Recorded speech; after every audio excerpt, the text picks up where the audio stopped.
তো আমি কি করছি দেখো, এখানে কালার করছি, এখানে অরেঞ্জ কালার করছি। এটা একটা জানালা, এইখানে আজ দুটো পাটা বসানো হয়েছে। তো আমি ভাবলাম যে আমার তো অনেকগুলো ফেব্রিক কালার আছে, সেই কালারগুলো আমি একটু কাজে লাগাই। আমার অবস্থা, আমি ঘেমে গেছি, ফ্যানটাও বন্ধ করে রেখেছি।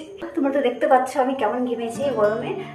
আর এখানে ভাবলাম যে রঙগুলো ফেলে না দিই, একটু কিছু কাজে লাগাই। আমি ভাবলাম যে তাহলে এভাবে রং করে ফেলি, বেশ ভালো লাগছে। দেখো, ফেলে দিয়ে কোনো লাভ নেই, রঙটা আমার মনে হলো একটু কাজে লাগাই, যেহেতু রঙগুলো প্রায় শেষ, সেই জন্য আমি এই বুদ্ধিটা বের করলাম। আর এটা শুকিয়ে গেলে এটার উপরে দেখবো আমি, এখানে আরও অনেকগুলো কালার আছে দেখো। তো সেরকম হলে আমি আরও কিছু কালার দিয়ে একটু ফুল বা কোনো কিছু করে নেব, সেটাই আমি ভাবছি। তো চলো আমি তাদের ঝটপট রং করে নিই। আর আমার কাজটা যদি তোমাদের ভালো লেগে থাকে তাহলে অবশ্যই একটা লাইক করে দিও। তো চলো ঝটপট আমি রং করে নিই।